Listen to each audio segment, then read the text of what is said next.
yang mana atas berkat rahmatnya dapat kita kumpul bersama di ruang ini. Yang terhormat Bapak-Bapak sekolah, juga Ibu Bapak Guru, saya di sini selalu membawa acara. Perkenalkan, nama saya Lena Hanifah yang akan membawakan sebuah acara diskusi diseminasi webinar modul 1.4 budaya positif. Dan di sini pembukaan dalam susunan acara yaitu 1. Pembukaan, 2. Menyanyikan lagu Indonesia Raya, 3. Sambutan dari Bapak-Bapak sekolah, 4. Presentasi budaya positif, 5. Diskusi dan tanya jawab, 6. Penutup dan doa. Kita mulai ke acara yang pertama adalah pembukaan. Sebelum itu marilah kita bersama-sama membaca basmalah. Bismillahirrahmanirrahim. Selanjutnya ke acara yang kedua, kita menyanyikan lagu Indonesia Raya. Kepada Bapak Ibu guru dipersilakan berdiri.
Kita ke acara yang ketiga, yaitu sambutan dari Bapak Kepala Sekolah.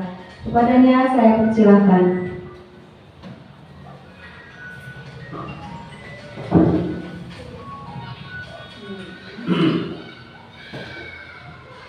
Auzubillahiminasyaitonirrajim. Bismillahirrahmanirrahim. Assalamualaikum warahmatullahi wabarakatuh. Bismillah, alhamdulillah, wassalatu wassalamu ala rasulillah wa ala alihi wa sahbihi wa mawalah. Amma ba'du, rabbi shrah li sadri wa yassir li amri wahlul 'uqdatam min lisani yafqahu qawli. Ya Fatahu ya Alim ya Rahman ya Rahim birahmatika ya arhamar rahimin. Pertama-tama saya ucapkan terima kasih kepada pengatur waktu, kepada Kemudian juga kepada ibu bapak guru yang saya hormati, insya Allah semua dimuliakan oleh Allah Subhanahu wa Ta'ala. Terutama bil khusus kepada Pak Aris, yaitu calon guru penggerak yang saya cintai, banggakan dan sangat hormati. Insya Allah dimuliakan oleh Allah Subhanahu wa Ta'ala. Pertama-tama marilah kita panjatkan puji dan syukur kehadirat Allah Subhanahu wa Ta'ala. Alhamdulillahirabbil alamin, pada siang ini kita bisa bertemuka, bermuajahah dalam rangka aksi nyata yang insya Allah nanti akan dibawakan oleh Pak Aris. Mudah-mudahan pertemuan ini membawa manfaat yang banyak untuk kita semua. Amin.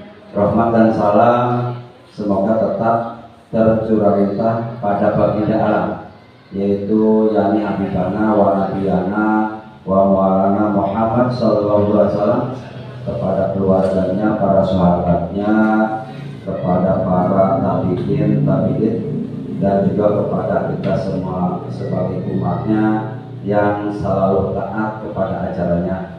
Mudah-mudahan nanti kita di hari yaumul kiamat kita akan mendapat syafaat ujma. Amin ya rabbal alamin. Ibu bapak yang saya hormati, yang pertama saya ucapkan yaitu apresiasi untuk Pak Aris yang alhamdulillah pada CGP angkatan ke-9 alhamdulillah lulus dan sekarang ikut pendidikan dalam proses yang begitu lama, sekitar 6 bulan. Mudah-mudahan Pak Aris diberi kesehatan, kekuatan, dan dapat dimudahkan dari segala permasalahan yang dihadapinya. Kemudian yang kedua, kami ucapkan juga kepada rekan-rekan, mari yang masih muda masih banyak atau masih kedepannya masih panjang, mari bergabung dengan calon guru penggerak yang angkatan berikutnya. Mudah-mudahan dengan banyaknya guru penggerak setelah kita akan lebih maju lagi. Amin ya rabbal alamin. Bapak-bapak, ibu-ibu yang saya hormati, pada kesempatan ini yaitu kegiatan diseminasi mensosialisasikan tentang budaya positif di sekolah, itu yang menjadi bahasan kali ini, yaitu modul 1.4. Saya berharap kegiatan ini dapat berjalan dengan sukses, ya, dengan lancar, juga mudah-mudahan tentu bermanfaat untuk kita semua. Alhamdulillah, karena nanti akan disajikan yang sebelumnya mungkin kita belum tahu. Nanti Pak Aris insya Allah sebagai guru penggerak akan memberikan sesuatu pengalamannya kepada kita semua. Mudah-mudahan Pak Aris dapat memberikan apa yang didapatkan dari guru penggerak, kemudian juga disampaikan kepada rekan-rekan, sehingga semuanya tahu ataupun dapat menguasai atau mengetahui tentang diseminasi. Selanjutnya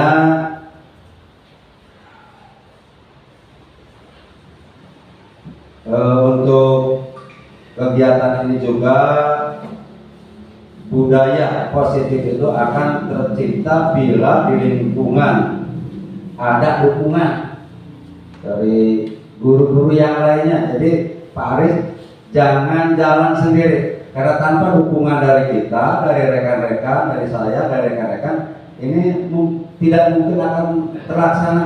Makanya itu perlu dukungan dari seluruh warga sekolah, baik itu dari guru, dari masyarakat, dari anak-anak sekalian juga. semuanya mudah-mudahan dapat mendukung apa yang diharapkan oleh Pak Aris.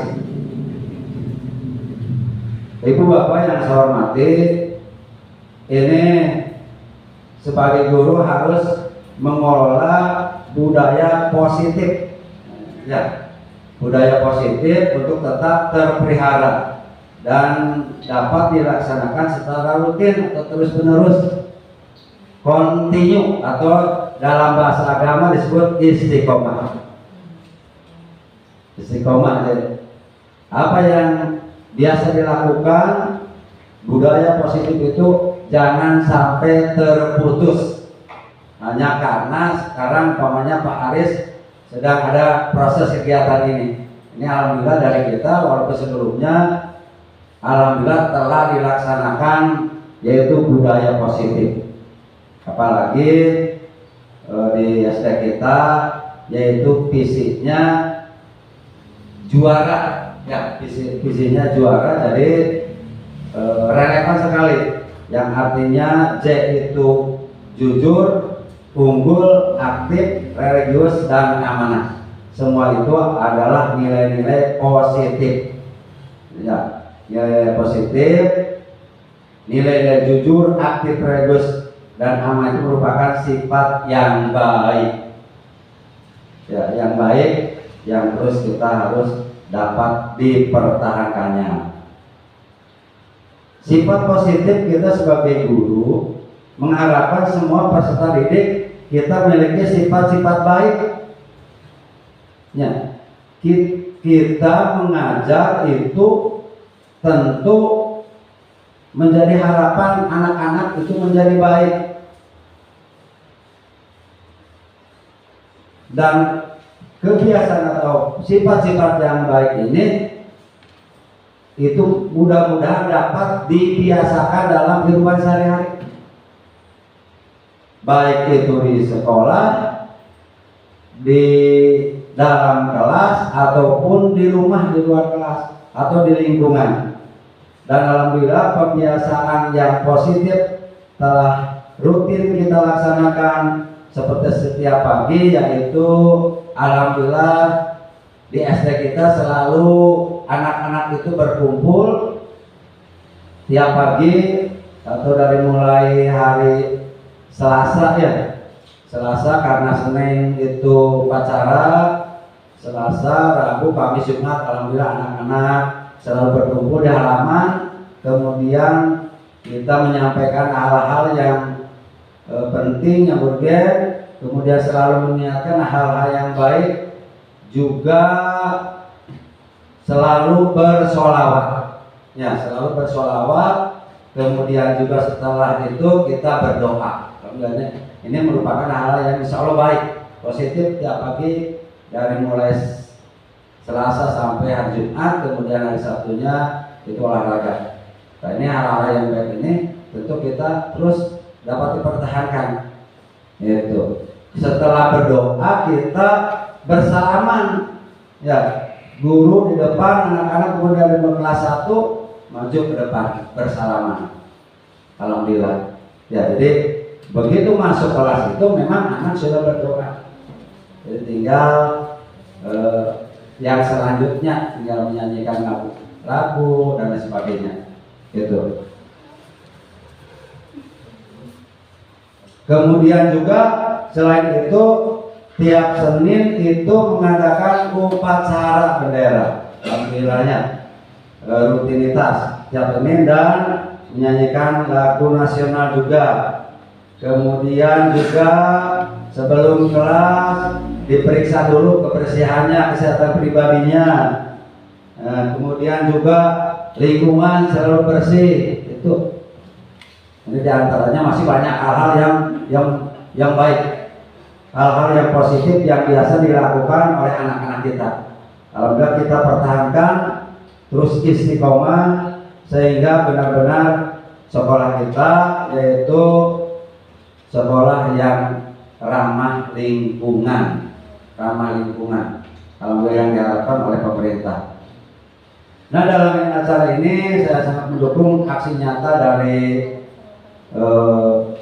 saya hebat ya Pak Aris tentang budaya hidup sehat dan berharap bisa berkolaborasi dengan guru-guru yang lainnya untuk bekerja sama dengan menjaga keberlangsungan budaya positif di sekolah kita. Selain itu, saya juga berharap Pak Aris bekerja itu harus didasari dengan 3S atau dengan yang lainnya juga didasari dengan 3S. S yang pertama yaitu bekerja keras. Insya Allah Pak Aris kelihatannya Masya Allah, kelihatan betul-betul dalam menghadapi ini bekerja keras ya. Mulai sore sampai beres pukul berapa setiap tugas dapat dikerjakan dengan baik. S yang kedua yaitu bekerja cerdas. Bekerja cerdas artinya bukan berarti pandai tapi cerdas, dapat mengatur waktu dengan baik. Kemudian kalau siang atau pagi biasa mengajar, kemudian siang juga dapat mengerjakan tugas-tugas proses calon guru penggerak. S yang ketiga yaitu bekerja ikhlas. Insya Allah dengan bekerja ikhlas, dengan 3S tadi, bekerja insya Allah akan enjoy. Kalau tidak ikhlas mungkin akan banyak memburutuk ya, kemudian capek dan lain sebagainya, merasa berat, merasa tidak nyaman dan sebagainya. Mudah-mudahan itu menjadi motivasi dalam bekerja. Insya Allah juga ini sekali lagi mengharapkan kepada ibu-ibu, bapak-bapak yang masih muda, yang masih kuat, energinya Masya Allah, diharapkan ikut menjadi calon guru penggerak. Ini akan banyak pengalaman yang sebelumnya itu tidak didapat karena berbagai disiplin ilmu pendidikan di dalam guru penggerak itu ada ya, termasuk kepemimpinan Insya Allah. Jadi kita doakan Pak Aris lulus tidak ada rintangan apapun, sukses. Juga ibu-ibu dapat juga mengikutinya. Oke, siap? Insya Allah ya, Insya Allah. Kemudian yang terakhir yaitu mari kita untuk selalu punya niatan dalam hati untuk selalu memajukan anak-anak kita, memajukan pendidikan agar lebih bermutu lagi, agar lebih meningkat lagi. Itu saja yang dapat disampaikan. Sekali lagi apresiasi Pak Aris. Ya, mudah-mudahan tidak banyak hambatan Pak. Kalaupun ada dapat ditemukan solusinya. Itu saja yang disampaikan. Kurang dan lebihnya mohon maaf. Wassalamualaikum warahmatullahi wabarakatuh. Hidup guru penggerak.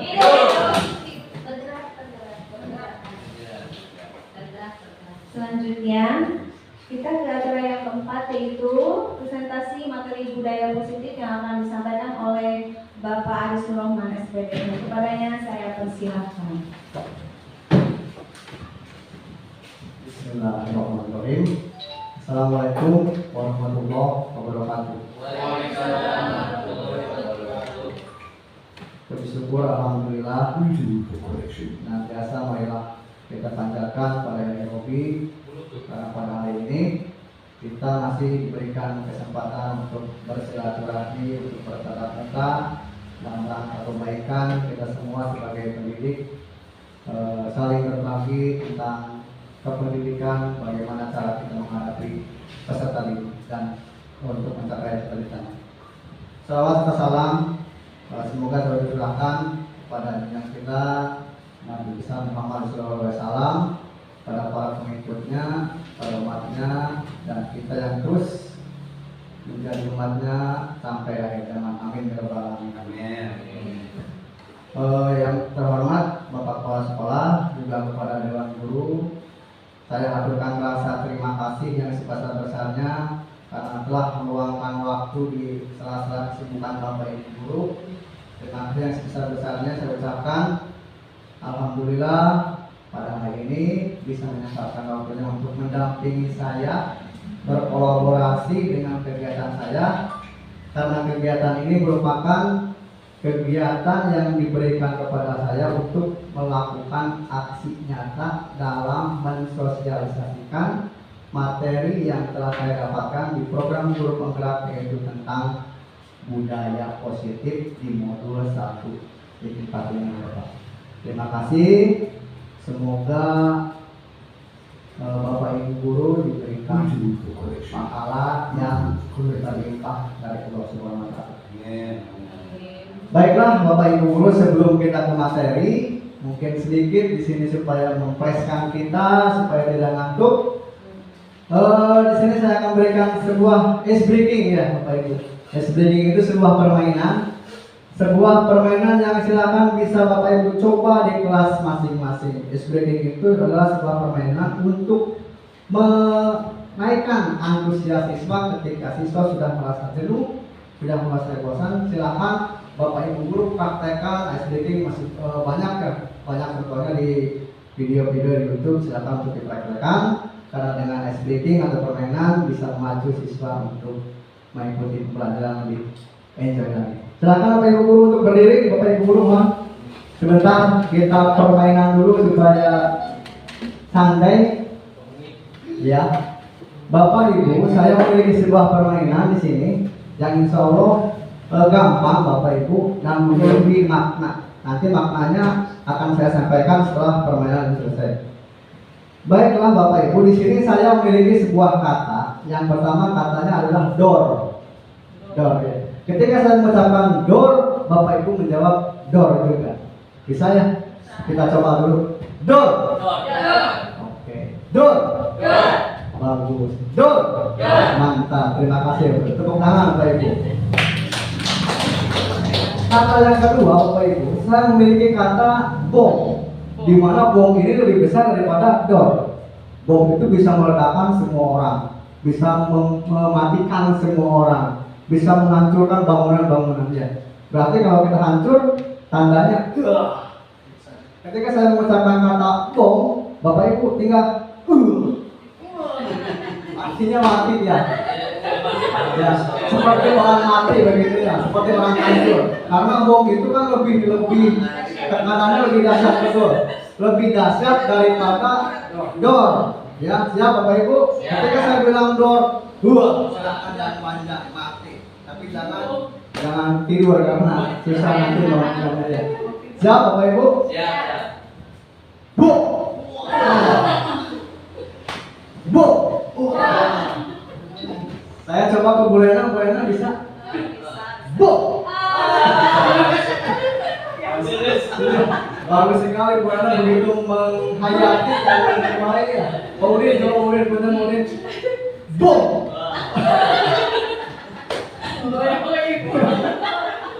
Bagus Bapak Ibu ya. Alhamdulillah kita masih bisa tertawa karena tujuannya seperti itu memang untuk membuat tertawa. Itu yang kedua. Lalu yang ketiga Bapak Ibu, saya memiliki kata door, namun doornya di sini banyak, bukan satu kali.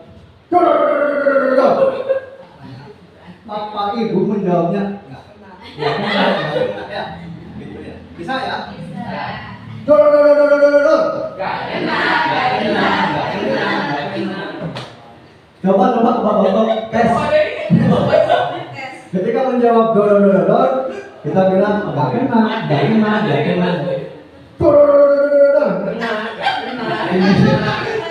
Iya, tepuk tangan untuk para Bapak Ibu boleh duduk lagi Bapak Ibu. Iya. Terima kasih sudah melaksanakan ice breaking yang simpel, tapi di sini ada maknanya Bapak Ibu. Ketika saya mengucapkan door banyak sekali, Bapak menjawab di sini nggak kena ya. Di sini saya punya filosofis tentang tanggung jawab. Ketika kita diberikan tanggung jawab oleh pimpinan atau murid diberikan tugas oleh kita, dia berkata nggak mau. Berarti mencerminkan untuk kategori yang clue yang ketiga door kemudian dijawab nggak kena itu mencerminkan anak yang kurang bertanggung tanggung jawab atau bawahan yang kurang bertanggung jawab ketika diberikan tugas oleh pimpinannya. Secara tidak langsung dia menolak, tidak mau, tidak ingin tampil, tidak ingin bertugas, tidak mau melaksanakan tugas tersebut. Berarti nilai tanggung jawab di sini sangat kurang, ya Bapak Ibu. Kemudian untuk grup yang kedua, bom. Nah, di sini ketika saya mengucapkan kata bom, ekspresi Bapak Ibu, tadi Bu Ena begitu, bom, ya. Artinya di sini Bapak Ibu itu melaksanakan tanggung jawab, tapi dengan rasa yang datar, ya. Laksanakan saja. Yang penting melaksanakan, tidak dari hati, ya. Yang penting saya sudah melaksanakan tugas, masalah itu mah terserah dengan nada yang tidak semangat. Ya, oke lah, iya, oke. Tugas terselesaikan, tapi dengan rasa tidak semangat yang tinggi. Itu untuk makna yang kedua. Dan makna yang ketiga, Bapak Ibu, ketika saya mengucapkan dor, dijawab dor lagi. Dor. Itu membuktikan bahwa kita memiliki tanggung jawab yang tinggi. Ketika dor, laksanakan ini, dor, siapa? Dor, laksanakan itu, dor, siapa? Nah, itu jawaban dor itu menyatakan kesiapan kita terhadap tanggung jawab yang dibebankan kepada kita. Terima kasih Bapak Ibu. Itulah sedikit filosofis dari permainan tembak dor dan bom. Mudah-mudahan bisa bermanfaat. Saya juga kali pertama ada filosofisnya tentang nilai tanggung jawab seseorang, baik itu kita sebagai pendidik maupun kepada anak didik kita sebagai siswa.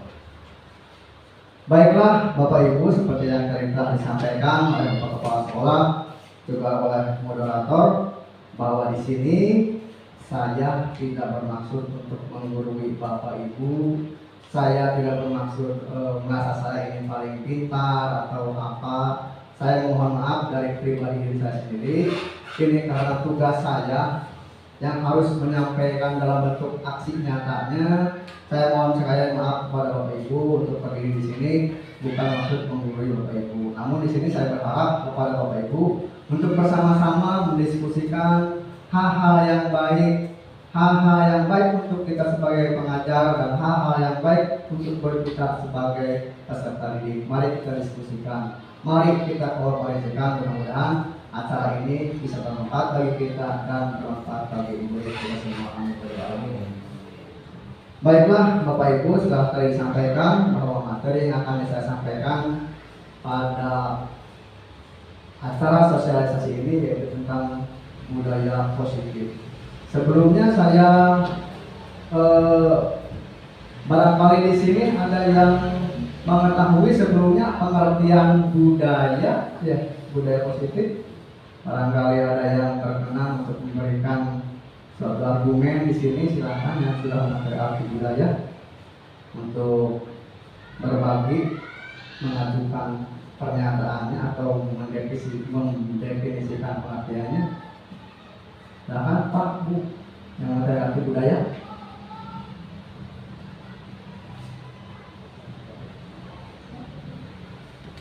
Ya, boleh barangkali.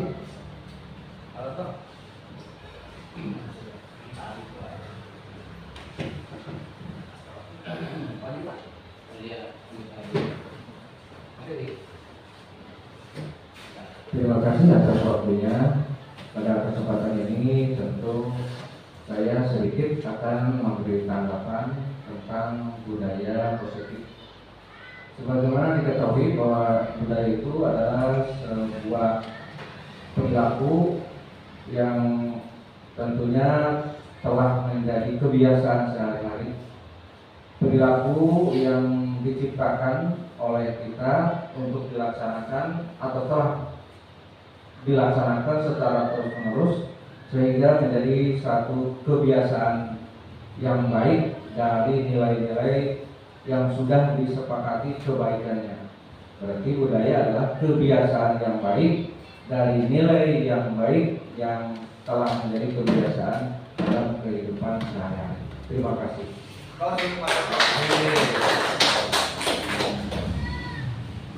Iya, terima kasih kepada Pak Toto telah memberikan penjelasan mengenai arti budaya. Betul sekali tadinya. Budaya itu adalah kebiasaan hal-hal yang sudah biasa dilakukan, dan seiring berjalan waktu akan menjadi sebuah karakter bagi kita, karakter yang menempel karena dilakukannya terus menerus, kontinu, sehingga akan menjadi karakter, dan kita berharap karakter baik itu menempel pada pribadi masing-masing. Lanjut Bapak Ibu. Nah, ini budaya sekolah itu apa? Mengapa budaya sekolah itu penting? Bapak Ibu, bahwa di sekolah, semua sekolah pasti memiliki budaya. Budaya itu adalah sebuah kebiasaan, tadi apa yang seperti diungkapkan oleh Pak Toto. Kemudian ketika kita berbicara tentang budaya sekolah, berarti kita berbicara tentang kebiasaan di sekolah kita. Kebiasaan yang seperti apa? Kebiasaan yang positif, hal-hal yang sederhana yang kita lakukan, kebaikan-kebaikan yang kita lakukan di sekolah, yang dilakukan secara terus-menerus dan konsisten, dengan harapan menjadikan sebuah karakter untuk kita sebagai pendidik, karakter yang baik tentunya, dan untuk peserta didik kita, supaya karakter tersebut dapat berlangsung dan bertahan lama, sehingga kebaikan-kebaikan kita sebagai pendidik dan kebaikan sebagai peserta didik dapat terjaga selamanya. Lanjut Bapak Ibu. Nah, ini kita di sini akan berbicara tentang budaya positif. Di sini budaya positif merupakan perwujudan dari nilai-nilai atau keyakinan universal yang diterapkan di sekolah. Budaya positif di sekolah tidak dapat diciptakan secara instan, karena memerlukan proses yang panjang, memerlukan proses yang kontinu, setiap hari harus dilakukan. Kemudian dalam penerapannya, budaya positif di sekolah itu akan terwujud apabila guru memberikan tuntunan dan tauladan yang baik kepada siswanya. Nah, ini juga PR Ibu Bapak, bahwa selain kita harus menjaganya, budaya baik itu juga, budaya positif itu juga, kita sebagai guru harus memberikan contoh yang baik terhadap murid kita, terhadap peserta didik kita. Karena guru itu adalah ditunggu dan ditiru.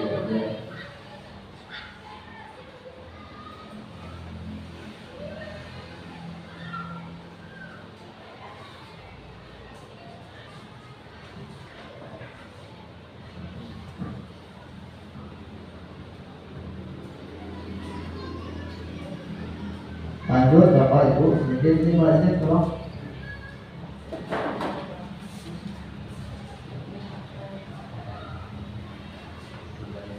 Lanjut Bapak Ibu, bahwa seperti kita ketahui, kita memiliki sebuah tokoh pendidikan, yaitu, nah ini Bapak Ibu.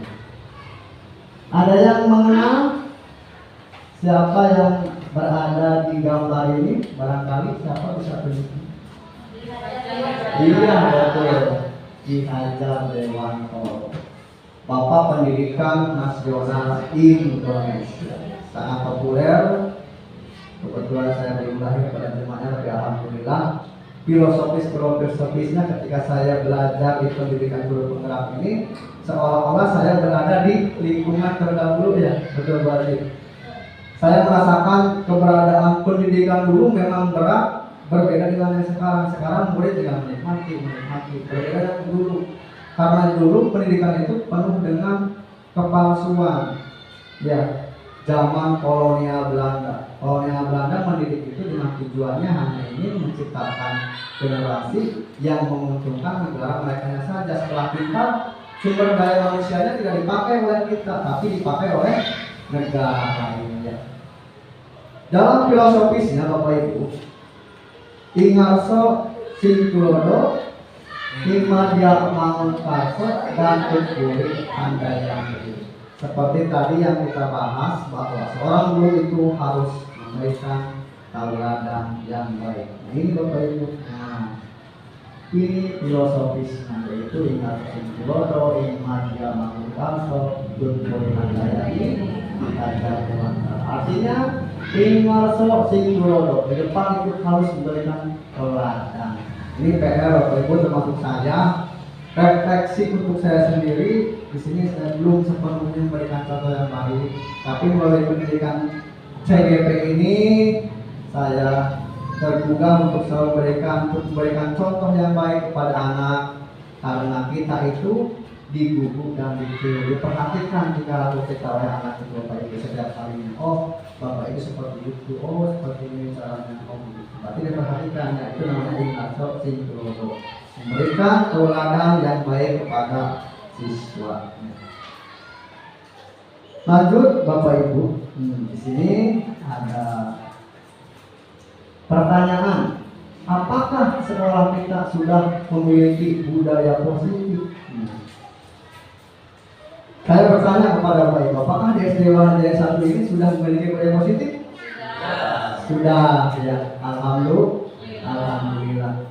Seperti tadi yang dijelaskan oleh Pak Kepala dengan begitu gamblangnya dan jelasnya bahwa kita sangat menghargai dan mengagumi sosok kepemimpinan Pak Kepala, mencetuskan setiap hari itu doa bersama. Luar biasa Bapak Ibu, berikan tepuk tangan kepada Bapak Kepala kita. Pencetus kegiatan bersalaman doa bersama setiap hari itu di sekolah Juara 1 adalah Bapak Kepala, Bapak Ustadz. Terima kasih Pak Kepala. Semoga fondasi-fondasi yang telah diberikan kepada kami sebagai penerus masih bisa mengelolanya dan bisa meneruskannya sampai secara konsisten dan terus menerus. Ini Bapak Ibu contoh-contoh tadi yang dikatakan oleh Bapak Kepala bahwa di SD Wanadaya 1 itu sudah memiliki budaya positif. Saya mengumpulkan dokumen-dokumennya Bapak Ibu. Di sini kita setiap pagi melakukan kegiatan sholawat ya, di mana siswa dengan guru bersalaman sambil bersholawat. Ini sesuatu hal yang memang sangat positif sekali. Selain merekatkan nilai silaturahmi setiap hari, ini juga mendapatkan ikatan batin antara pendidik dan muridnya. Ini dilakukan setiap hari, alhamdulillah, dari Selasa sampai hari Jumat. Kemudian pelaksanaan upacara termasuk budaya positif juga. Rutin setiap hari Senin, USD Wanadaya 1 ini melaksanakan kegiatan upacara negara. Nilai-nilai budaya positifnya banyak Bapak Ibu di kegiatan upacara ini, di mana seorang anak harus memiliki rasa ingin tampil, memiliki rasa keberanian, memiliki rasa tanggung jawab ketika diberikan dia tugas oleh gurunya untuk menjadi petugas upacara. Sedangkan peserta upacara diberikan tugas bagaimana menjadi peserta upacara yang baik, bagaimana berpakaian lengkap yang baik, dan bagaimana mengikuti upacara itu dengan baik. Itu berarti mencerminkan suatu nilai tanggung jawab dari siswa tersebut. Kemudian di sini, nah ini Bapak Ibu, doa bersama. Setiap hari kita lakukan doa bersama, doa mau belajar dan doa kedua orang tua. Karena tidak lain, kita duduk di sini, kita sampai di sini ini atas dasar orang tua. Kalau tidak ada orang tua, mana mungkin kita bisa seperti ini. Jadi di sini selalu ditanamkan di sekolah ini, silahkan kalian mendoakan orang tua kalian dengan rasa yang bangga memiliki kepada orang tua kalian. Alhamdulillah setiap hari kita berdoa dan dipimpin langsung oleh guru atau oleh perwakilan dari setiap siswanya. Alhamdulillah berjalan dengan baik dan kontinu setiap hari. Nah di sini Bapak Ibu ada juga kegiatan memungut sampah, ya, memungut sampah. Memang setiap hari selalu menekankan ketika guru datang, selalu memberikan contoh yang baik.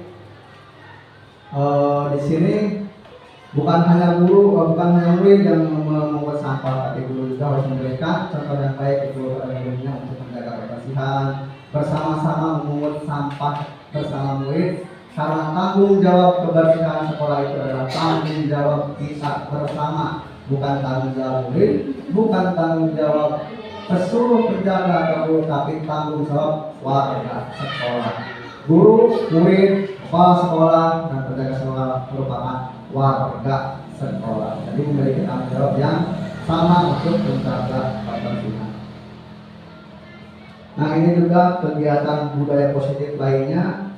Alhamdulillah di sini kita bersama Pak Ustadz Toto yang melaksanakan kegiatan sholat duha berjamaah. Alhamdulillah Pak Ustadz hatur nuhun. Kemudian di sini kegiatan Maulid Nabi setiap tahun itu ramai Bapak Ibu di sini. Alhamdulillah berantusias datang untuk bersolawat, memeriahkan, menyambut panutan hari kelahiran panutan kita Nabi besar Muhammad SAW yang dibutuhkan dalam acara Maulid Nabi. Alhamdulillah setiap tahun selalu berjalan lancar dan sukses, juga ramai dan penuh dengan makna. Selanjutnya Bapak Ibu di sini, nah ini merupakan budaya positif lainnya, yaitu berkolaborasi. Apapun yang kita omongkan selama itu kebaikan, itu namanya kolaborasi ya Bapak Ibu. Kita berbicara tentang kemajuan anak, kita berbicara tentang cara mengajar kepada anak, berbicara tentang hal-hal yang baik untuk pertumbuhan anak. Kita semua sharing, tidak ada yang senior, tidak ada yang junior, kita sharing semuanya demi kemajuan peserta didik kita dalam mencapai pendidikannya. Itu namanya proses kolaborasi, yaitu ngobrol bareng atau ngopi ya, ngobrol pintar. Lanjut Bapak Ibu, untuk mewujudkan budaya positif kita harus memahami 6 konsep ya, 6 konsep yang harus dipahami untuk menunjang budaya positif. Yang pertama, kita mempelajari tentang disiplin positif. Yang kedua, kita mempelajari tentang teori motivasi, hukuman, penghargaan, dan restitusi. Yang ketiga, kita mempelajari keyakinan kelas. Yang keempat, kebutuhan dasar manusia. Yang kelima, posisi kontrol. Dan yang keenam, restitusi dan segitiga restitusi. Baik, lanjut Bapak Ibu, sebelum ke materi selanjutnya. Seperti biasa, barangkali di sini ada yang pernah mencoba menemukan kata disiplin. Apa itu disiplin? Apa itu disiplin Bapak Ibu? Disiplin adalah suatu perilaku yang secara mengikat ya, yang dilaksanakan atau ketaatan tiap individunya gitu. Ya, terima kasih Pak Udin. Terus untuk Pak Udin, Bapak Ibu yang telah memberikan definisi tentang disiplin, yaitu sesuatu kata Pak Udin tadi, sesuatu yang kontinu untuk kebaikan. Bapak Ibu di sini, nah sudah tadi dijelaskan sedikit. Jika kita mendengar kata disiplin, yang terbayang dalam benak kita adalah teratur, taat aturan, tata tertib, kepatuhan pada peraturan. Memang pengertian ini sudah lumrah ketika kita disiplin. Ketika kita mendengar kata disiplin itu, memang seperti itu pikirannya ke tata tertib, peraturan, dan kepatuhan pada peraturan. Nah, di sini Bapak Ibu, disiplin berarti mempelajari bagaimana cara kita mengontrol diri dan bagaimana cara kita menguasai diri untuk memilih tindakan yang mengacu pada nilai-nilai yang kita hargai. Ini Bapak Ibu, bahwa disiplin itu sebenarnya cara kita mengontrol diri, cara kita menguasai diri untuk memilih tindakan pada nilai-nilai yang kita hargai. Dengan disiplin itu berarti kita mengontrol diri, berarti kita menguasai diri untuk memilih nilai-nilai yang kita hargai, nilai-nilai yang baik, bukan yang buruk ya. Nilai-nilai yang baik, yang positif dapat kita kontrol, itu berarti kita sudah mendisiplinkan diri kita. Nah, di sini seseorang yang memiliki disiplin berarti dia bisa bertanggung jawab terhadap apa yang dilakukannya. Betul sekali Bapak Ibu. Ketika kita sudah memiliki rasa disiplin yang tinggi, jam 7 sebagai guru kita harus sudah ada di sekolah. Karena jam 7 itu sudah ada di sekolah dan dalam hati kita, yaitu berarti kita menghargai terhadap apa yang kita lakukan. Karena petugas kita adalah memberikan contoh yang baik untuk siswa-siswanya. Jadi dengan kita datang lebih tepat, lebih awal, berarti kita bertanggung jawab terhadap diri kita sendiri. Berarti Bapak Ibu sudah melakukan disiplin. Nah, di sini ada disiplin positif, Bapak Ibu. Disiplin positif berarti bisa bertanggung jawab terhadap apa yang dilakukannya berdasarkan tindakan mereka pada nilai kebajikan universal. Ditambah dengan kata positif Bapak Ibu. Nilai positif yang mana? Ini nilai-nilai kebajikan universal. Bertanggung jawab terhadap apa yang dilakukannya berdasarkan tindakan mereka pada nilai-nilai kebajikan. Apakah nilai kebajikan itu Bapak Ibu? Ada yang tahu? Nilai kebajikan itu adalah nilai yang positif, yang baik.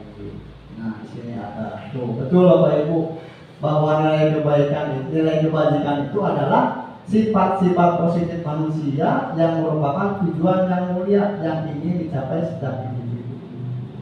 Setiap individu itu pada prinsipnya menginginkan dirinya untuk berperilaku sesuai dengan sifat-sifat positif ya. Kita dalam hati kita selalu ingin yang terbaik, memberikan pelajaran kepada anak.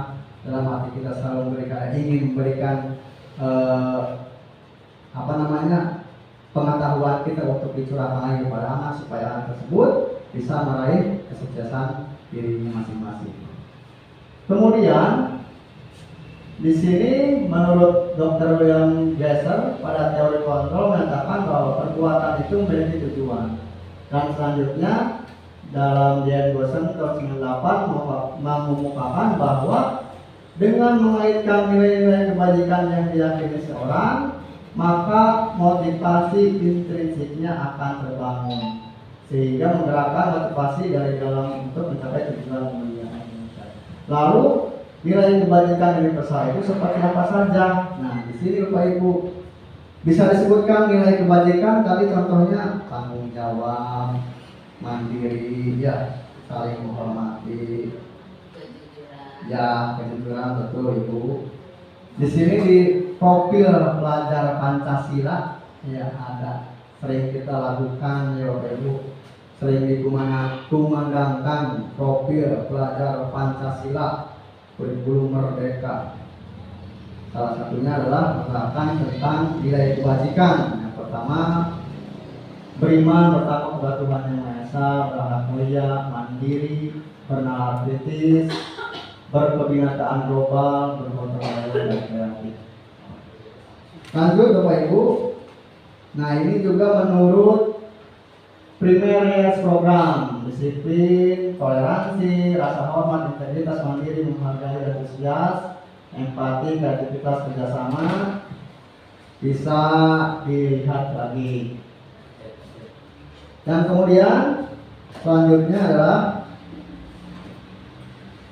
9 karakter. Nah, di sini menurut 9 karakter Indonesia Heritage Foundation, kemandirian, tanggung jawab, kejujuran, amanah. Nah, ada di sini Pak amanah ya. Masuk dermawan, percaya diri, kreatif, pekerja keras, dan masih banyak lagi toleransi, kedamaian dan kesatuan. Itu merupakan nilai-nilai kebajikan universal. Kenapa universal? Karena dapat diterima oleh lintas golongan ya. di dalam berbagai agama juga diajarkan untuk rasa saling menghormati, untuk rasa saling toleransi, tidak memandang suku Jawa, suku Sunda atau Papua juga sama, bahwa toleransi itu sama-sama merupakan nilai kebajikan. Lanjut Bapak Ibu. Nah, ini materi yang kedua tentang teori motivasi, hukuman, penghargaan, dan restitusi. Lanjut Bapak Ibu. Ada 3 motivasi perilaku manusia. Nah, bahwa di sini kita mempelajari Dan Gosen dalam bukunya Restructuring Sebuah Disiplin menyatakan ada 3 motivasi perilaku manusia. Motivasi yang pertama, untuk menghindari ketidaknyamanan atau hukuman. Ini adalah tingkat terendah dari motivasi perilaku manusia. Contohnya Bapak Ibu, mungkin di sini Bapak Ibu menemukan ketika Bapak Ibu di dalam kelas menemukan siswa, dia ini melakukan sesuatu itu karena ketidaknyamanan, karena hukuman, karena takut akan dihukum. Contoh, misalkan kita sempat nih, bolehnya, ya, pindah, kamu nulis sini. Kalau tidak menulis akan dihukum, membersihkan WC. Itu contoh ya Bapak Ibu. Karena takut. Menurut Bapak Ibu, Winda itu mau atau tidak membersihkan WC? Mau ya, karena takut sama Ibu Lena, ya. Takut akan hukuman Ibu Lena. Berarti Winda itu melakukan sesuatu karena ketidaknyamanannya, karena takut akan hukuman. Takut hukuman dari siapa? Dari Ibu Lena. Motivasi ini disebut motivasi eksentrik.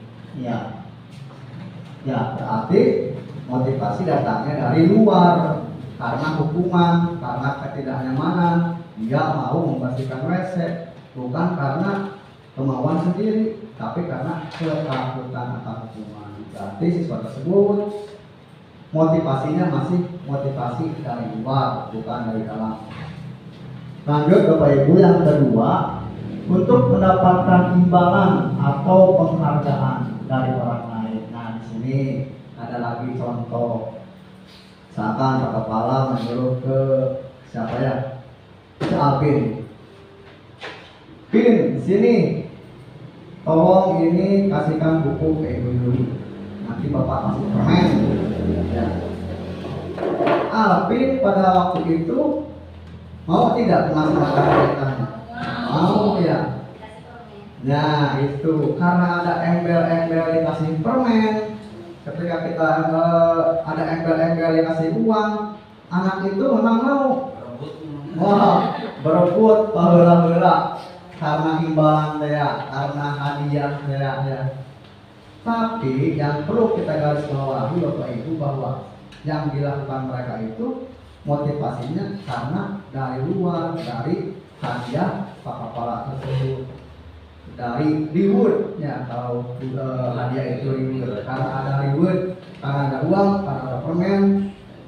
Bayangkan Bapak Ibu, kalau kita tidak ada permen, habis misalkan kumaha Kak? Alim parah, gak mau Pak, karena saya tidak kasih permen, mau bahaya ya. Itu motivasinya masih bersifat dari luar, motivasi eksentrik. Ke nomor 3 Bapak Ibu, untuk menjadi orang yang mereka inginkan dan menghargai diri sendiri dengan nilai-nilai yang mereka percaya. Motivasi ini motivasi yang jarang kita lihat di anak didik kita Bapak Ibu. Namun di sekolah saja ada Bapak Ibu, ada anak yang benar-benar ketika datang pagi jam 6:30 kantor dibuka, dia tidak disuruh, tidak apa, langsung bawa baki untuk mencuci piring. Alhamdulillah Bapak Ibu, di sini ada. Alhamdulillah. Pas opat hebat, mantap. Alhamdulillah Di sekolah Wanadaya 1 masih ada siswa yang motivasinya intrinsik dari dalam diri kita sendiri. Ya, betul Pak. Itulah 3 motivasi perilaku manusia. Mudah-mudahan kita berharap kita selalu diberikan kemampuan untuk menciptakan anak didik kita untuk mengarahkan, menuntun mereka supaya berperilaku dan memiliki motivasi intrinsik, motivasi dari dalam dirinya sendiri tanpa dari orang lain. Lanjut.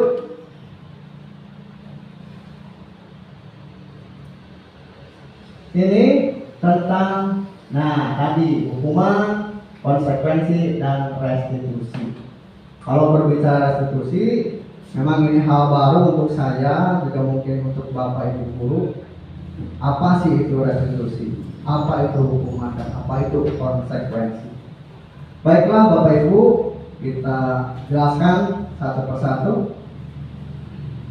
Hukuman adalah suatu bentuk prosedur atau tindakan yang diberikan kepada individu atau kelompok atas kesalahan yang diperbuatnya. Nah, ini hukuman itu adalah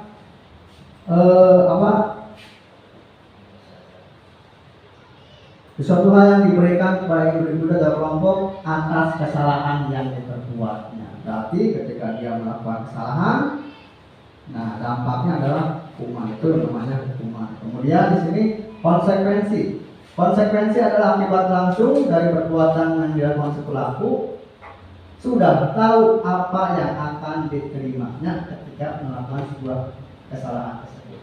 Bedanya dengan kehukuman, Bapak Ibu, konsekuensi itu sudah tahu akibatnya, dampaknya, apa yang akan diterima ketika kita melakukan sebuah kesalahan. Kalau hukuman langsung saja, kamu Ustaz, mari. Nah, konsekuensi ini sudah tahu dampaknya, namun tidak setegas dari hukuman.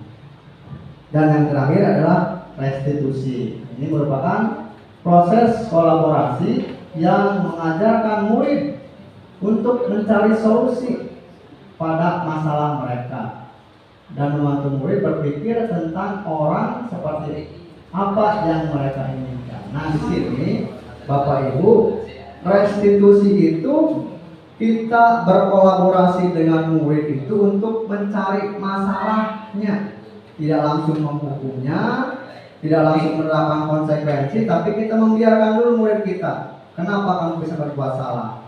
Ada hal apa? Kenapa kamu bisa seperti ini? Kita selidiki dulu, tidak ujuk-ujuk kamu dihukum, konsekuensinya seperti ini. Itu namanya restitusi. Setelah kita mengetahui sebabnya, lalu kita menuntun hal tersebut untuk mencari solusinya, untuk mencari cara terbaiknya bagaimana anak tersebut berpikir supaya tidak melakukan kesalahan lagi. Itu namanya restitusi. Lanjut Bapak Ibu, yang ketiga adalah keyakinan kelas. Kalau pernah mendengar kata yakin itu apa ya? Yakin. Jelas, percaya ya, percaya apa yang kita lakukan itu adalah yakin. Keyakinan kelas apakah sama dengan peraturan kelas atau tata tertib? Nah, di sini ada sebuah kejadian. Ya, mengapa kita memiliki peraturan tentang penggunaan helm pada saat mengendarai kendaraan motor? Ya.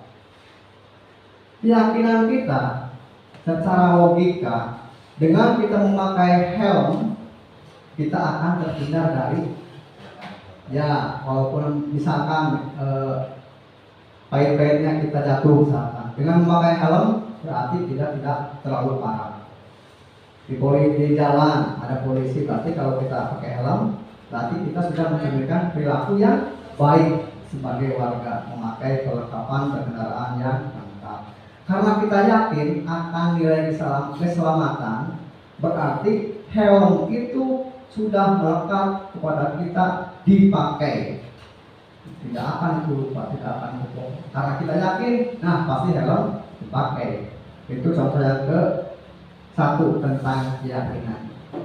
Yang kedua, apabila kita berkunjung ke rumah sakit, kita berbicara tentang penggunaan masker, mencuci tangan. Nah, keyakinan di sini bahwa di saat kita menggunakan masker, berarti kita sudah yakin setidaknya kita bisa mencegah dari tertularnya penyakit atau virus. Kalau di rumah sakit kan memang tempatnya orang-orang sakit, setidaknya dengan memakai masker berarti ada usaha preventif, ada pencegahan juga. Kita yakin bahwa memakai masker itu kita setidaknya terhindar dari bakteri atau virus. Berarti itu juga sama Bapak Ibu, itu keyakinan. Lalu apa itu keyakinan kelas? Nah, ini keyakinan kelas adalah nilai-nilai kebajikan universal yang disepakati secara tersirat dan tersurat dalam kelas, terlepas dari latar belakang suku, negara, bahasa maupun agama. Ini Bapak Ibu, nilai-nilai keyakinan terhadap nilai-nilai kebajikan yang disepakati. Disepakati siapa? Disepakati oleh kita dan murid-murid kita. Silakan Bapak Ibu untuk membuat keyakinan kelas masing-masing ya. Bercurah pendapat dengan murid-murid kita tentang apa keyakinan positif kita. Silakan bercurah pendapat dan tuliskan nilai-nilai kebaikan itu. Lanjut Bapak Ibu. Nah, di sini ada prosedur pembentukan keyakinan kelas. Bisa dipraktekkan Bapak Ibu di kelas masing-masing bahwa untuk membuat keyakinan kelas itu kita mengadakan kolaborasinya dengan siapa Bapak Ibu? Dengan murid kita di kelas. Yang pertama adalah bercurah pendapat tentang peraturan yang perlu disepakati. Sebelum keyakinan kelas mungkin Bapak Ibu pernah membuat tata tertib kelas. Tata tertib kelas itu lebih ke peraturan kelas. Telaah bersama-sama, oh ini ada banyak ya 20, 30. Kita telaah, kita jadikan peraturan kelas itu menjadi keyakinan kelas. Ya, nilai-nilai yang diyakini oleh murid dan kita, jangan diyakini hanya kita saja. Murid juga harus meyakininya. Kemudian mencatat semua masukan-masukan murid di papan tulis atau di kertas besar. Nah, bisa dibikin poster Bapak Ibu dari kertas manila, aspiro, bisa ditulis Bapak Ibu. Keyakinan kelas 1, keyakinan kelas 2 ya. Susunlah keyakinan kelas dengan prosedur pembentukan keyakinan sekolah kelas. Gantilah kalimat-kalimat dalam bentuk negatif menjadi kalimat positif. Nah, ini bedanya sama peraturan kelas. Kadang di peraturan kelas kita tidak boleh membuang sampah sembarangan. Pernah ya melihat di peraturan kelas perkataan seperti itu? Tapi ketika kita membuat keyakinan kelas, kita akan rubah makna konsepnya. Kalimatnya menjadi kalimat positif. Contohnya yang tadi berarti berubah menjadi buanglah sampah pada tempatnya. Iya, berarti itu kalimat positif. Merubah kalimat negatif menjadi kalimat positif merupakan salah satu ciri dari keyakinan kelas. Ini ada contoh kalimat negatifnya, jangan berlarian di kelas. Tapi kalimat dalam keyakinan kelas berubah menjadi kalimat positif, berjalanlah di kelas atau koridor. Iya. Lanjut Bapak Ibu. 4 lagi, tinjau kembali daftar surah pendapat. Silakan tinjau ulang. Silakan tinjau ulang kalimat-kalimat yang telah dituliskan. Dengarkan pernyataan murid dan resapi. Kemudian yang kelima adalah meninjau ulang. Nah, Bapak Ibu, untuk membuat keyakinan kelas itu tidak usah banyak-banyak. Cukup 3 sampai 7 saja. Karena keyakinan kelas itu dibuat untuk dilaksanakan. Keyakinan yang dibuat dari murid berkolaborasi dengan kita untuk dilaksanakan oleh murid. Cukup 3 sampai 7 saja. Yang penting keyakinan kelas itu dilaksanakan secara intrinsik ya. Kembali lagi ke intrinsik. Keyakinan yang dibuatnya itu berdasarkan dari pemikiran sendiri dan dirasakan berdasarkan kesadaran sendiri. Betul Ibu. Yang keenam, setelah keyakinan sekolah atau kelas selesai dibuat, semua warga kelas meninjau ulang, menyetujuinya dengan menandatangani. Nah ini ya, seperti kita perjanjian kontrak kinerja. Murid perjanjian kontrak kelas, bukan kontrak ya, karena keyakinan kelas itu berdasarkan dari murid, disetujui oleh murid, dan ditandai dengan tanda tangan. Itu akan lebih mantap Bapak Ibu. Silakan habis dari sini kita rubah peraturan kelas yang tadinya kalimatnya panjang lebar, ubah kalimatnya menjadi kalimat-kalimat positif, yaitu dengan cara membuat keyakinan kelas. Cukup 7 saja Bapak Ibu, yang penting keyakinan kelasnya dapat dilaksanakan oleh siswa kita. Yang terakhir, nah silahkan kalau sudah dibuat berupa poster, spanduk, silahkan tempel. Jangan hanya di kelas Bapak Ibu, silahkan di dinding kelas. Tapi yang bagus tulisannya ya, yang kebaca, biar orang lain membaca. Silahkan di kelas yang banyak, di kelas 6, di dalam 3, di luar 4 boleh. Keyakinan kelas 6, tanda tangan kemudian guru kelas, siswanya tanda tangan semua, di foto, thread, bagus itu ya. Lanjut. Nah ini contoh keyakinan kelas. Ada perbedaan Bapak Ibu ketika kita menuliskan keyakinan di kelas 1 akan berbeda dengan keyakinan di kelas yang atas, kelas 5. Contoh, keyakinan di kelas 1 setiap anggota kelas perlu belajar. Ini sesuatu hal yang simpel. Belajar di sini bukan belajar harus pandai matematika, harus pandai IPS atau apa, tapi di sini untuk kelas 1 belajar dalam artian belajar hidup untuk hidup positif, belajar mandiri, belajar tanggung jawab, belajar untuk berani tidak ditemani orang tua ketika dalam kelas, berani ketika berangkat sendiri ke sekolah, itu juga sama-sama belajar. Dan untuk keyakinan kelas yang atas, di sini ada juga contoh kalimat positifnya nih, percaya dan menghormati orang lain serta barang miliknya. Ini sebenarnya lebih ke arah jangan mencuri atau jangan mengambil barang orang lain. Kalimatnya kita rubah Bapak Ibu menjadi kalimat yang positif. Percaya dan menghormati orang lain serta barang miliknya. Orangnya kita hormat, barangnya kita jaga karena bukan barang dari kita. Itu keyakinan kelas yang di atas Bapak Ibu. Nah ini sedikit contoh, saya sudah menerapkan keyakinan kelas di kelas 1 berkolaborasi dengan Ibu Rina tentang keyakinan di kelas 1. Begitu banyak curah pendapatnya, Pak, jangan di meja, naik meja, iya tulis. Pak, jangan naik ke jendela, iya tulis Dok. Nah tapi kita rubah kata-kata jangan itu, duduk yang rapi. Nah itu berarti itu jangan duduk di meja. Kemudian keluar melalui pintu, karena di sini pernah ada kelas 1 yang keluar lewat jendela ya, Spiderman mungkin. Dengan keyakinan kelas ini kita bisa menumbuhkan, silahkan keyakinan apa yang kalian yakini, maju semuanya anak kelas 1 antusias. Cuma kurangnya di sini, dan kelas 1 bisa mencurahkan pendapatnya, namun belum semuanya dapat menulis kalimat positif keyakinan kelasnya dengan sendiri. Jadi saya bersama Ibu Rina bisa membantunya dengan menuliskan pendapat dari mereka.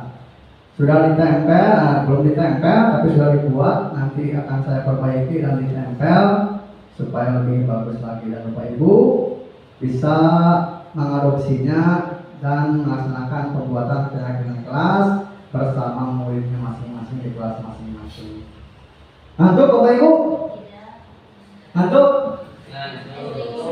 Speaking tapi sambil duduk. Ya, speaking sambil duduk, tidak usah berdiri. Ada 3 suku kata, Udin. Ada 3 pernyataan. Saya akan belajar matematika, Bella. Mudah-mudahan bisa menjawab. Ini berapa? 1. Pintar, Bapak Ibu. Tepuk tangan, Bapak Ibu. Yang ini 2. Hebat sekali. Ya. Udin tepuk tangan, Udin. Betul. Kalau ini 3. Mantap. Tepuk tangan semuanya, Bapak Ibu. Bisa ya? Bisa? Yakin dong bisa? Kalau ini Satu. salah. Telunjuk. Kalau ini Telunjuk. Ayo. 3 Bapak Ibu. Ini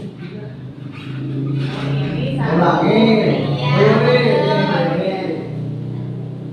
Kalau ini, Satu. Tiga. kalau ini Dari awal dulu. dari awal dulu. Dari Dari awal dulu ya. Kalau salah ya, nanti bisa dibacakan. Lihat kata-katanya, klubnya, pelan. Request dari guru kelas 1. Ini Satu. betul, ini Satu. Yang ini, Dua. oke. Kalau ini, Tiga. oke. Kalau ini, Tiga. hebat, betul. Boleh masih bingung, Boris?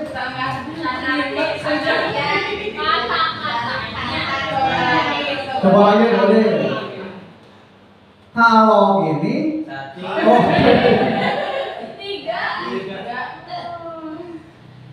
kata-kata. Boleh sekali lagi, nanti kita melanjut. Ya. Kalau ini, Tiga. ya. Ini satu. Pak, udah kemudian lah, semuanya. Nanti bisa kolaborasi sama Bu Wiwi ya. Sama Bu Ina. Ini, yang ini, kalau ini, ingat ya. Tidak usah ngomong pun, ini 1. Yang ini 2. Yang ini 2. Yang ini 2. Yang ini 2. Kalau ini 3. Kalau ini 3. Kalau ini 3. Itu Bapak Ibu ya. Kuncinya ada di kata-kata. Terima kasih tepuk tangan Bapak Ibu. Lanjut karena masih belum selesai. Kebutuhan dasar manusia. Kebutuhan dasar manusia. Siapa yang mempunyai kebutuhan dasar? Kita. Sebagai guru kita mempunyai kebutuhan dasar. Murid juga mempunyai kebutuhan dasar. Manusiawi ketika kita semua memiliki kebutuhan dasar. Alhamdulillah di sini di PGP saya belajar tentang kebutuhan, sangat bermanfaat sekali menggali materi-materi ini.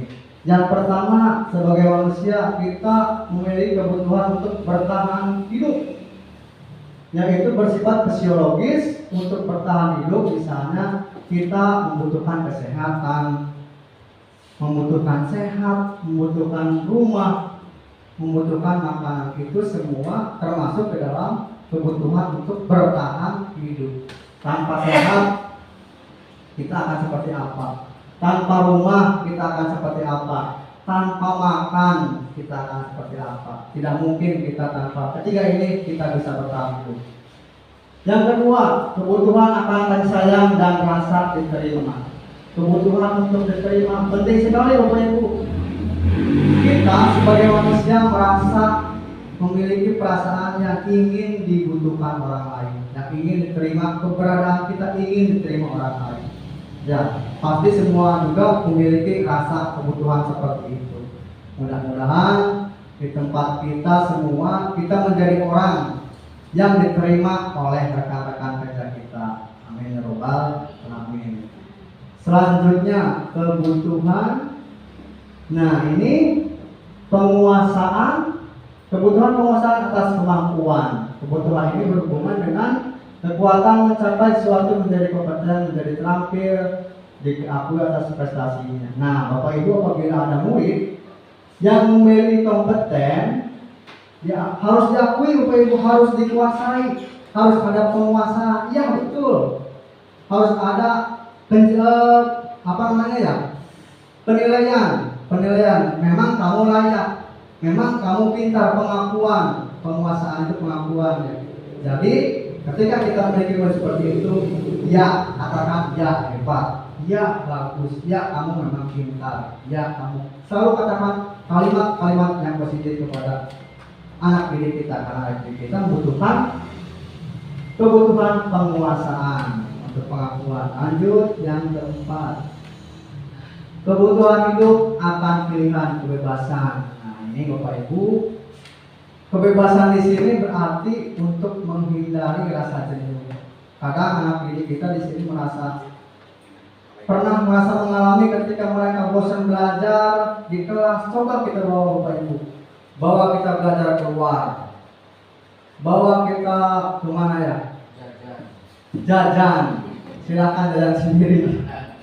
Bawa kita ke tempat yang bisa mengajarkan materi IPA tapi sesuai dengan kenyataannya.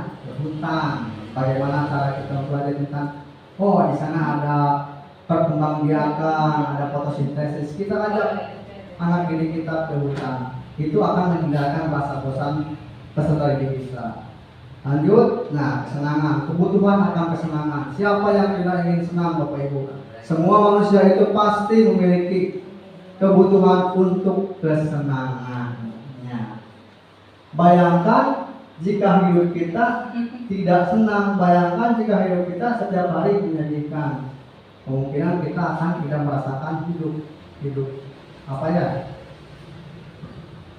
namanya itu. Langsung sudah. Nah ini Bapak Ibu, ini merupakan materi yang paling viral. Ini banyak diperdebatkan dan paling favorit sepertinya ya. Posisi kontrol penanganan kasus siswa. Di sini ada 5 posisi. Kenapa kita? Karena kita adalah orang yang bersentuhan langsung dengan anak didik kita selain di rumah. Karena kita adalah orang tua mereka di luar rumah. Jadi harus bisa menempatkan posisi kontrol kita dalam menghadapi anak-anak yang bukan kasus ini sebenarnya, yang melanggar nilai-nilai kebajikan. Yang pertama posisinya penghukum. Yang kedua, pembuat rasa bersalah. Yang ketiga, teman. Yang keempat, pemantau. Yang kelima, manajer. Nah, ini Bapak Ibu, penghukum. Penghukum bisa menggunakan hukuman fisik, bisa menggunakan hukuman verbal, hukuman fisik. Ketika ada anak yang salah, sini kamu berdiri, angkat kaki, itu fisik. Ini udah fisik Ibu-ibu.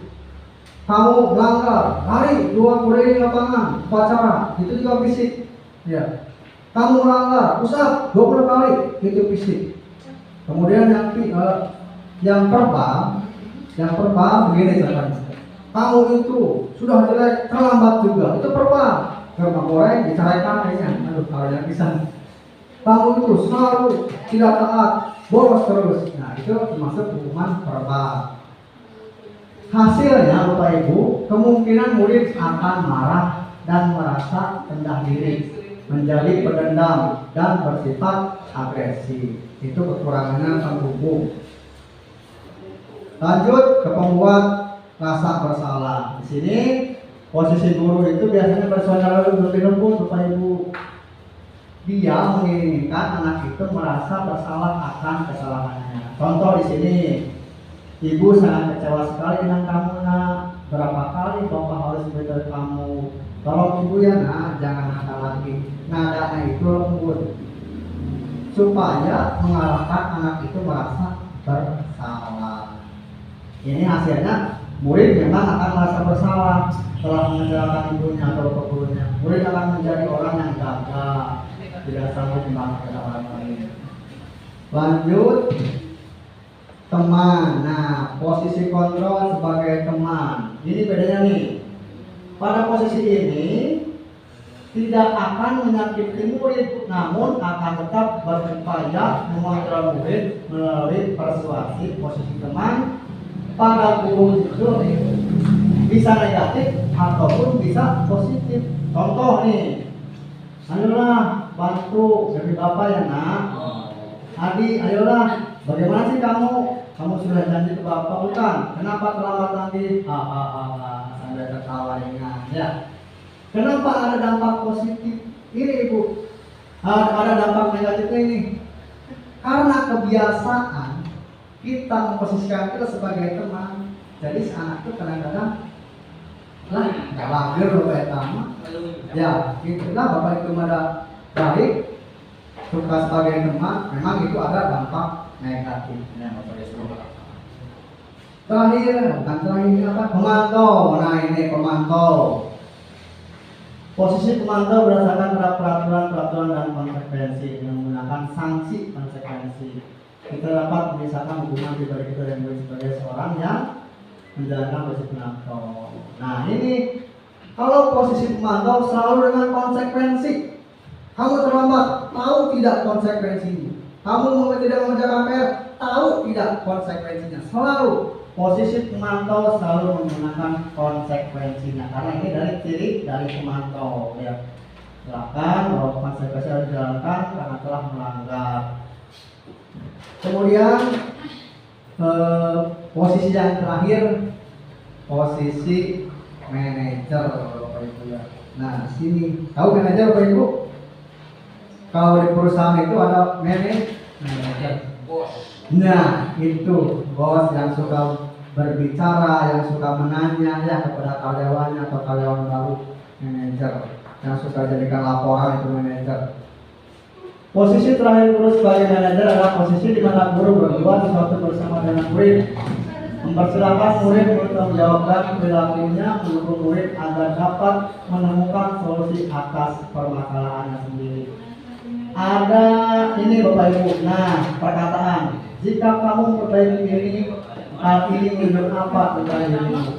Apa rencana kamu untuk kembali hari ini? Pencapaian hasil posisi manajer di sini, murid itu dapat menjadi perilaku yang mandiri. Murid itu dapat mengakui kesalahannya dan mencari solusinya sendiri untuk tidak melakukan kesalahan lagi. Itu posisi manajer. Nah ini bahasan yang terakhir Bapak Ibu, yaitu tentang segitiga restitusi.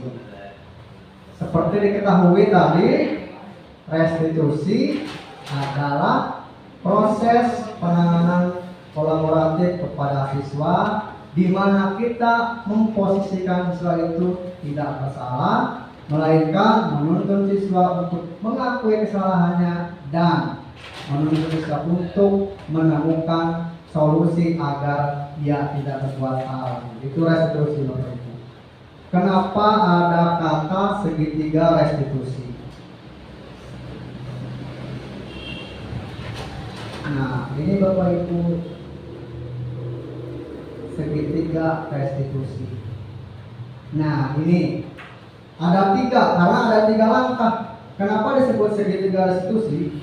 Karena ada tiga langkah atau tiga fase ketika kita melaksanakan restitusi. Makanya disebut segitiga restitusi, bukan segi empat restitusi ya. Karena kalau empat ini berarti empat langkah. Ada tiga, jadi tiga langkah segitiga restitusi. Satu, menstabilkan identitas. Dua, memvalidasi tindakan yang salah. 4, menanyakan keyakinan. Nah ini Bapak Ibu, jadi tidak ujuk-ujuk langsung marah ya, tidak ujuk-ujuk langsung marah. Namun kita memiliki tiga fase dulu. Stabilkan dulu, memvalidasi tindakan yang salah, menanyakan keyakinan. Nah ini Bapak Ibu, kenapa disebut segitiga? Di fase ini kita menstabilkan identitas. Stabilkan dulu identitasnya. Jadikan anak itu menjadi orang yang tidak pernah melakukan kesalahan. Posisikan anak itu tidak bersalah dulu sebelum kita mengetahui sebenarnya yang terjadi itu seperti apa. Kemudian ini validasi tindakan yang salah. Pada fase ini kita mencari tahu, mengidentifikasi kenapa bisa berbuat ini, kenapa murid bisa seperti itu. Kebutuhan apa yang kurang dari murid itu bisa divalidasi melalui validasi tindakan. Dan terakhir di garis ini menanyakan keyakinan. Nah ini setelah kita menstabilkan identitasnya, setelah kita memvalidasi tindakannya, kemudian kita tanyakan keyakinan kepada murid itu. Apakah kamu akan berubah? Tanyakan, mulai kapan kamu berubah? Bisa kan kamu berubah? Tanyakan. Yakinkan bahwa dan si murid meyakinkan dirinya kepada guru untuk berubah dengan secepatnya. Itu yang dimaksud dengan menanyakan keyakinan. Nah, di sini kesimpulan diskusinya. Nah, Bapak Ibu, saya sedikit di ujung ini pembahasan ada demonstrasi restitusi ya. Sedikit, nah ini supaya tidak ngantuk, mudah-mudahan bisa bermanfaat. Ketika saya menangani tindakan anak yang menyimpang dari nilai-nilai kebajikan dengan menggunakan segitiga restitusi.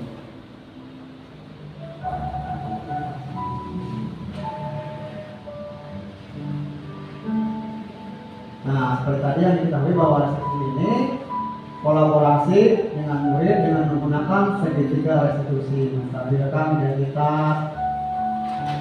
Nah, ini Bapak Ibu, saya mengambil video ini di kelas 5 ya, Bu Lena. Ketika pembelajaran, ngambil ya ini. Kelas 4, maaf. Ibu Lena sedang mengerjakan, ternyata ada muridnya yang memukul-mukul meja. Tuh lihat Bapak Ibu. Oh, berarti ada nama. Nah, ini kasus Bapak Ibu. Nah, ini paus. Nah, saat pembelajaran di kelas 4 berlangsung, Alvin, salah satu murid di kelas tersebut teridentifikasi melakukan tindakan yang menyimpang keyakinan kelas. Nah, apa? Keyakinan kelas teh buat aman dan tentram. Tapi di sini Alvin sudah melanggar karena, nah itu dengan memukul meja, berarti dia tidak membuat nyaman kelas, membuat gaduh. Nah, di sini saya mencoba menangani kasus Alvin dengan cara menerapkan metode segitiga restitusi. Nah, ini Bapak Ibu nih, kita lihat videonya. Nah, ini silakan untuk dilihat masker. Masker menstabilkan identitas.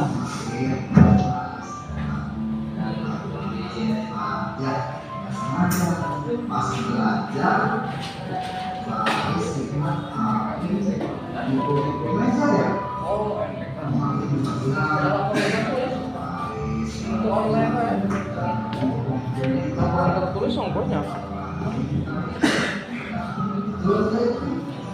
Ditanya dulu ya,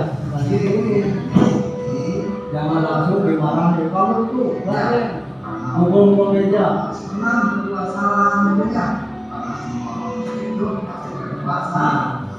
Ada kata-kata kami bahwa itu terbuat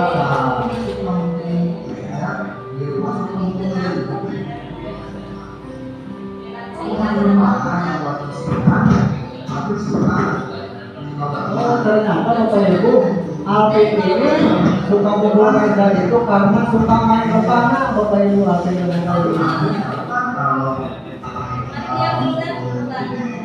betul Bu, wajib. Kemarin Alvin hampir muludan di Korea karena memang nah ada gagal ya kebutuhan pukul panah, jadi seperti itu meja yang dia pukul. Karena solusinya Bapak Ibu, saat kita meyakinkan kepada siswa itu, kita tanya solusinya seperti apa yang akan diperbuat oleh yang untuk dia tidak melakukan kesalahan lagi.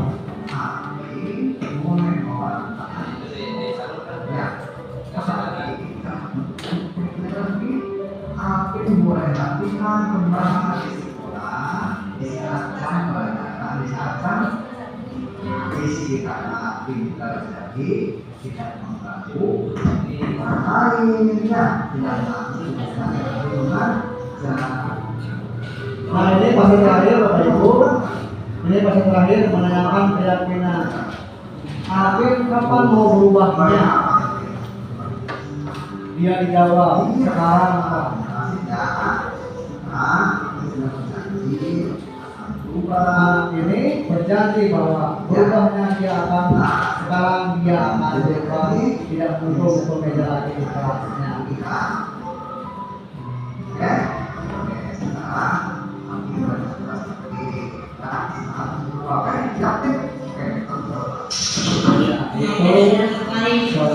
Nah ini umpan baliknya Bu. Saya tidak akan menyediakan maupun meja lagi. Kata Pak Haris, saya boleh bawa Rumana ke sekolah. Yang bawa Rumana ke sekolah. Nanti kalau mau belajar ibadahnya, dibuatkan pekerjaan. Mengumpul jangan diganti ke Rumana dan istirahat. Ya itu ya. Itu sedikit video tentang pelaksanaan segitiga restitusi. Baiklah Bapak Ibu, sudah sampai materi akhir. Sekali lagi di sini saya hanya mengajak Bapak Ibu guru berkolaborasi, mensosialisasikan apa yang telah saya dapat. Mudah-mudahan bisa bermanfaat bagi saya sendiri dan Bapak Ibu umumnya. Di sesi terakhir ini saya kembalikan kepada moderator. Barangkali ada yang pertanyaan, silakan. Sekian dari saya. Wassalamualaikum warahmatullahi wabarakatuh. Selanjutnya ke acara yang kelima, yaitu diskusi dan tanya jawab. Saya persilahkan bagi Bapak Ibu guru yang ingin bertanya agar mengangkat tangannya. Silakan. Ya, silakan.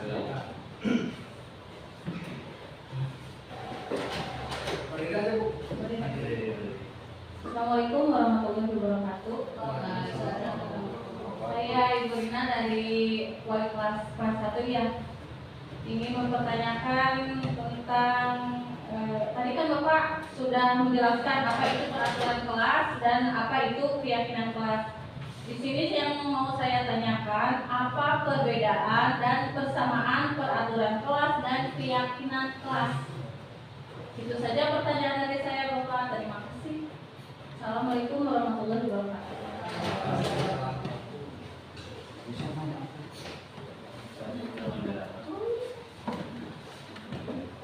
Ada lagi? Ya, ada lagi yang ingin bertanya? Silakan.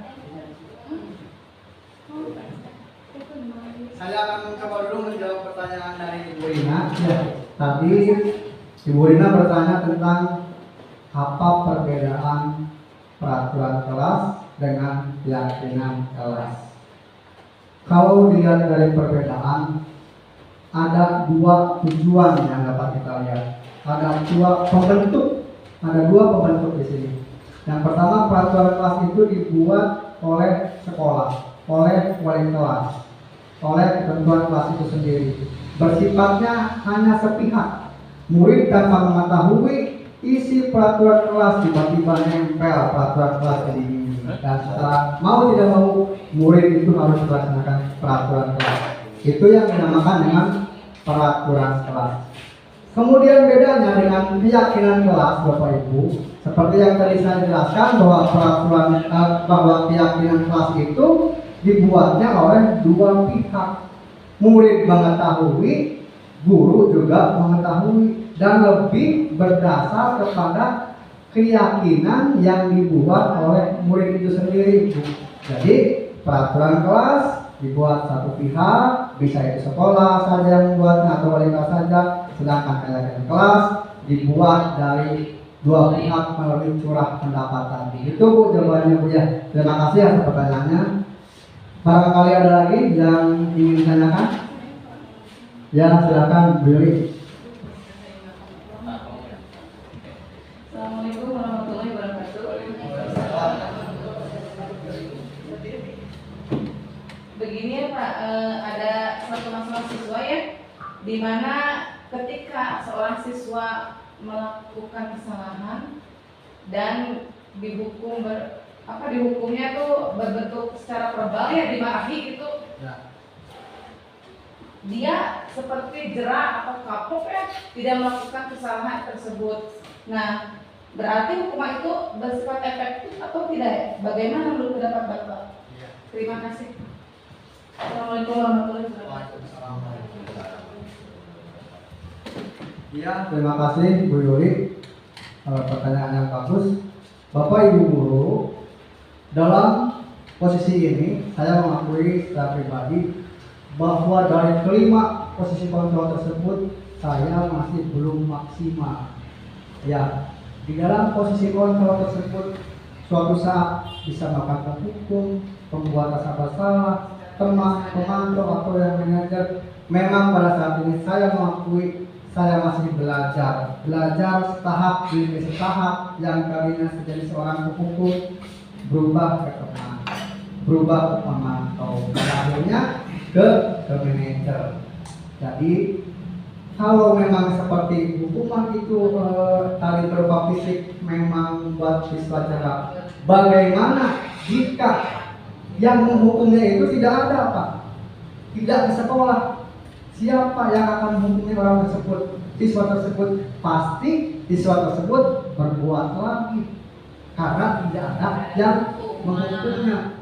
Hukuman itu sifatnya ya memang tidak selamanya. Ketika yang memberi hukumannya tidak ada, siapa lagi yang menghukum? Ya, jadi masih bersifat labil, dinamis, bisa berubah karena tidak ada. Barangkali di sininya cuma ada yang buruk, ya sudahlah yang cuek, ya sudah yang cuek. Hukuman itu tidak akan berlaku ketika si pembuat penghukum itu tidak ada. Berarti tidak bersifat mengikat, tidak selamanya, berarti bersifat dinamis ya.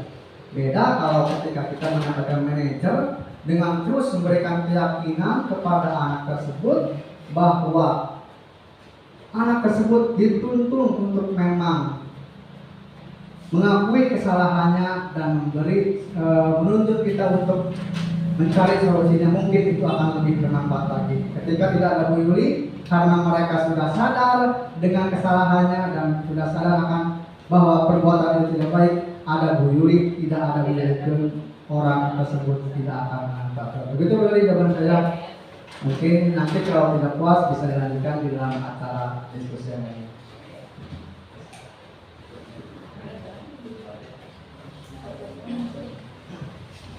Kita lanjutkan ke acara ke-6, demikian presentasi dan diskusi hari ini.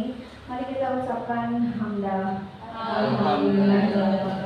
Semua dengan acara ini dan kegiatan ini kita semua mendapatkan ilmu yang bermanfaat bagi dunia dan akhirat. Juga untuk kita sebagai tenaga pendidik jangan bosan untuk terus belajar dan berkarya untuk anak bangsa. Saya sebagai pembawa acara kurang lebihnya mohon maaf. Terima kasih atas perhatiannya. Wassalamualaikum warahmatullahi wabarakatuh.